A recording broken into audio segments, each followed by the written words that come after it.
back to my channel. It is December 20th today. I can't believe it's already this far into the month, and Christmas is right around the corner.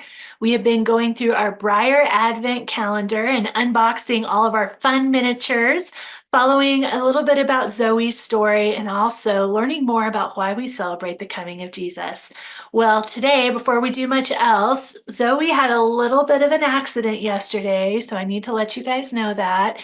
And so she's fine, just she hurt her arm a little bit, so she's going to be in a sling for a couple of days, and hopefully she can recover. Sometimes when you're lifting a lot of stuff out on a farm and stable, there's just a lot of ways that you can kind of hurt your arm. So she didn't break it. I think she'll be okay, but hopefully she'll be up and round in time for her big Christmas surprise. I'm going to tell you a little bit more about that Christmas surprise, but first, we've been talking about King David and the choices that he made. We talked about the Israelites and the choices that were made against them. And overall, we've been talking about the gift of choice that God gave to you and to me, that we can make good choices or we can make bad choices.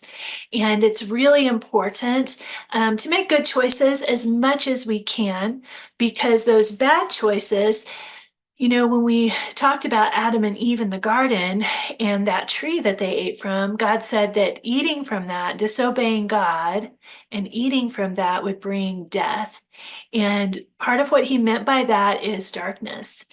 You ever maybe made a bad choice and you were mean to someone, or you took something that didn't belong to you, or maybe you disobeyed your parents and you just started to kind of feel sad? Sometimes we call that a shame. You started to feel shameful, and that means kind of like embarrassed or sad about what you did.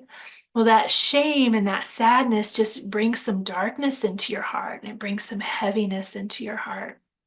And in the Old Testament, and really all the way up until Jesus came, when people would make bad choices and they would feel that shame, they would feel that darkness, God created a whole process that would be able to relieve the darkness from their heart.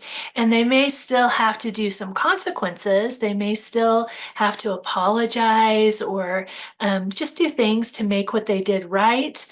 But the darkness wouldn't be in their heart anymore. That shame and that guilty feeling wouldn't be there anymore.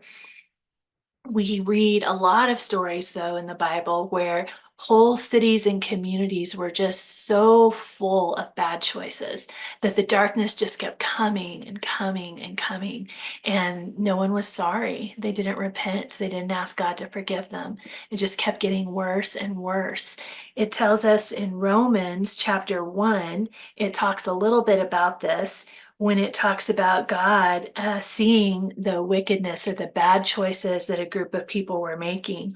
And it says in Romans 1:21, for although the people knew God, they neither glorified him or gave thanks to him, but their hearts became futile. That means just really kind of sad and like they weren't trying anymore.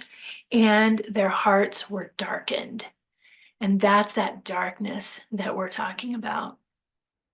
So there were many times that God had to do something very, very big because people were not repenting, like David. David did some awful things. We talked about that yesterday, but he always repented and went through the process of repenting, and that lifted the darkness away.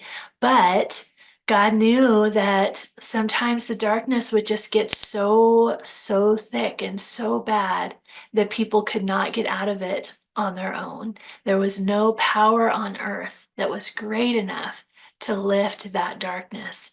And that is one of the reasons why he sent Jesus to earth. Now we're going to pick that up tomorrow. We're going to talk a little bit more about God's big plan, God's plan to take it all away tomorrow. All right, let's you and I get to our next Breyer Advent box. Day 20. Oh, we got a beautiful red jump. Day What does that 20. make? 3 jumps now, I think, that we've had? That's really fun. We'll have a whole arena set up for our horses. All right, guys, if you want to enter our drawing for our Breyer Hope of the Year horse, go to Advent Day 15, or I'm sorry, 13, subscribe to my channel and write subscribe in the comments and you will be entered in the drawing. I've got a big surprise coming up for Zoe on Christmas Day, but for you on Christmas Eve. And I will tell you more about it tomorrow. See you guys later.